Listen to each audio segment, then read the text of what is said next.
Hey, science and fantasy fiction fans, it's Scott from DreamForge. What is Solarpunk all about? What was it like to be a member of the trajectory design team for the recent Artemis I mission to the moon? How can a magic sword improve your writing? All this and 7 great stories too in DreamForge Anvil Issue 11 online today. Let's engage. Take your seat. The human adventure is just beginning.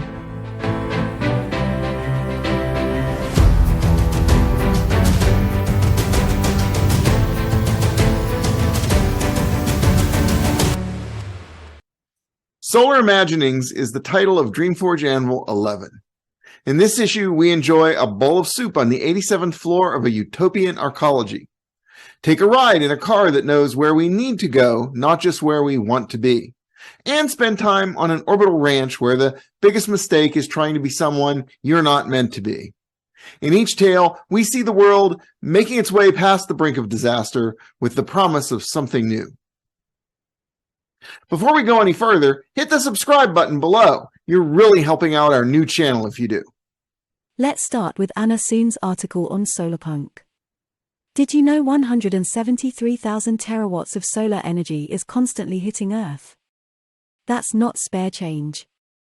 According to MIT News, it's 10,000 times what your entire civilization needs right now. That's probably one reason for the rise of a science fiction subgenre called Solarpunk. In her article, Write the Future You Want to Live In, Anna Soon delivers a thoughtful and thorough look at Solarpunk.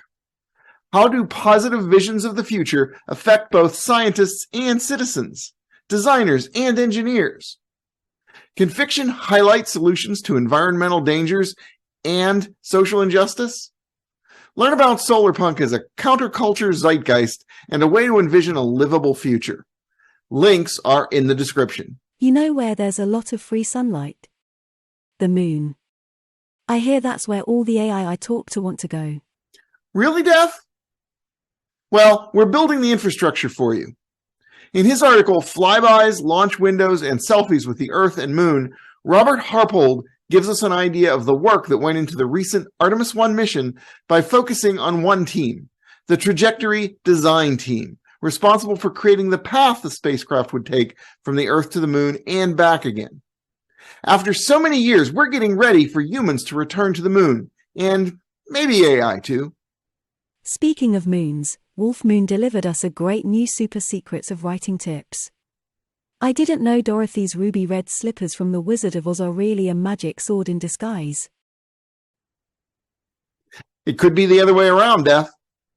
The concept of a weapon of power wielded by the hero of a tale to defeat the antagonist or opposing force in a story or myth is not new, but it takes many forms. Some subtle and some surprising. When you think of Dorothy's ruby red slippers in The Wizard of Oz or those letters of transit signed by General de Gaulle in Casablanca, are you really just seeing another form of Excalibur? Check into Wolf's article to find out. Scott, what are postcards?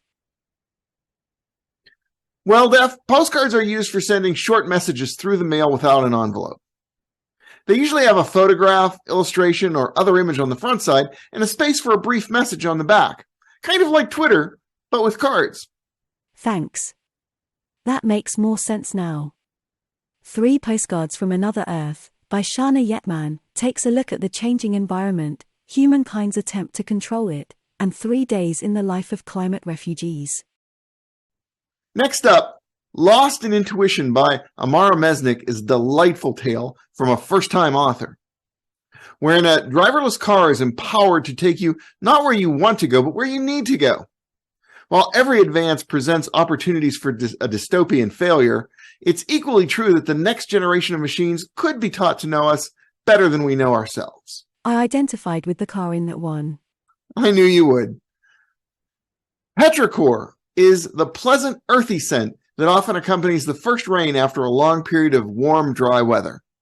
Where today's civilization often turns its instrumentality to the extraction of resources from the earth, perhaps in the future our greatest machines will wait patiently, working toward healing a beleaguered ecology.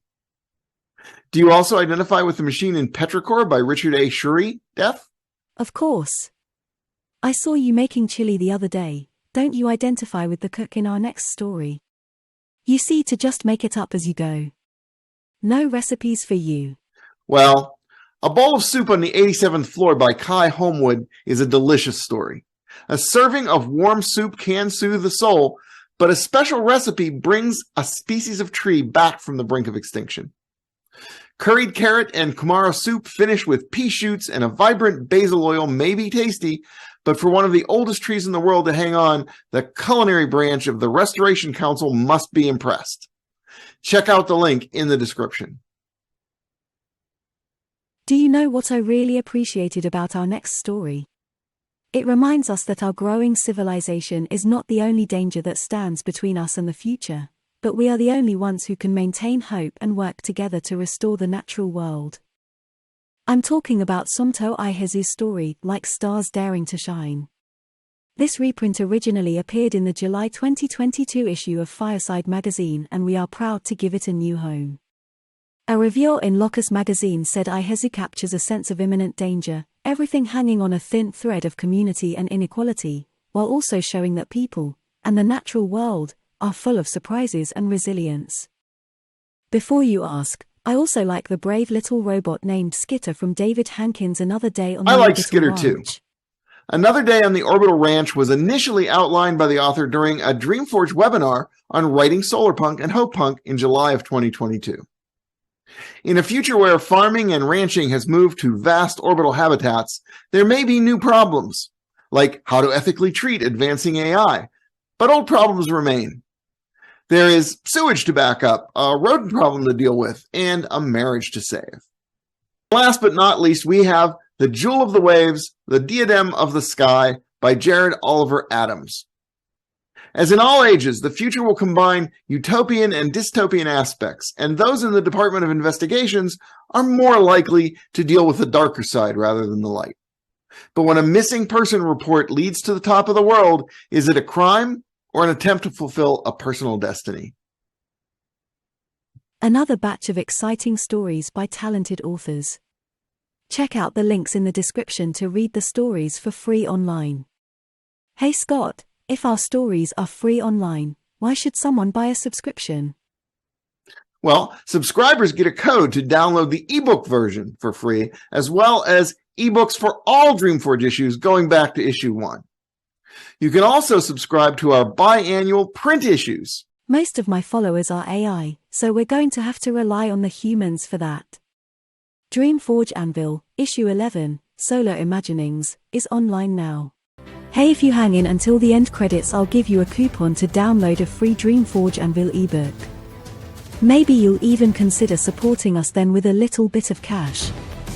I know we could use some battery recharging around here. Be kind. Until next time. Bye-bye.